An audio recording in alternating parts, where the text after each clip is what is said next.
Another composer powerfully influenced by Xenakis and electronic music as well was the Romanian-born, Hungarian-speaking György Ligeti, 1923 to 2006, whose phenomenal music deserves much more attention than the passing remarks with which it is here addressed.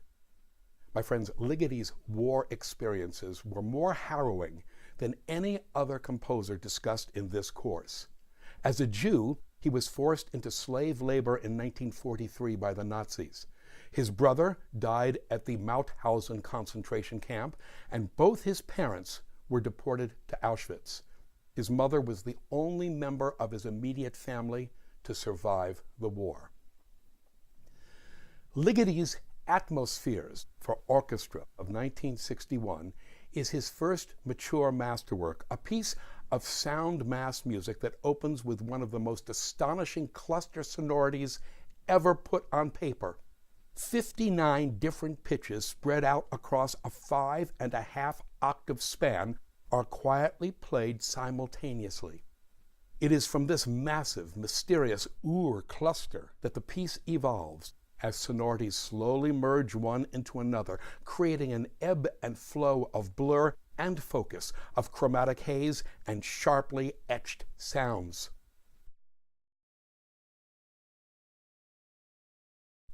Ligeti's ear for timbre and his dramatic instincts were spectacular.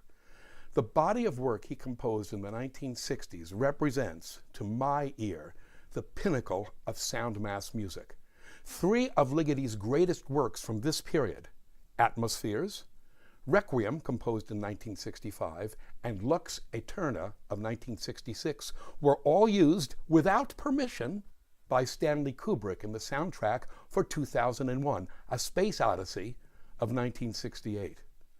Oh goodness, we can only wonder how someone as savvy as Stanley Kubrick failed to get Ligeti's permission and thus obtain copyright clearance to use Ligeti's music. Ligeti only found out about it after the movie was released. Well, of course he sued, and the suit was settled out of court. But here's the good part. Kubrick was still crazy about Ligeti's music, and Ligeti bore Kubrick no hard feelings. So when Kubrick wanted to use Ligeti's music in the movies The Shining of 1980 and Eyes Wide Shut of 1999, he did so. And I'm sure you'll be pleased to know that proper permissions were obtained and Ligeti was compensated for the use of his music. Concluding with Stanley. You want to talk about someone with a good ear for 20th century music? Director Stanley Kubrick, 1928 to 1999, also used music by Krzysztof Penderecki in the movie The Shining. And speaking of The Shining, one of the creepiest moments of the movie, this would be when the little boy named Danny stops his tricycle outside of the haunted room number 237 and lifts his arm to open the door. This terrifying moment is accompanied with music drawn from the 3rd movement of Bela Bartok's extraordinary Music for Strings, Percussion, and Celesta of 1936. Well done, Maestro Kubrick. Well done. Thank you.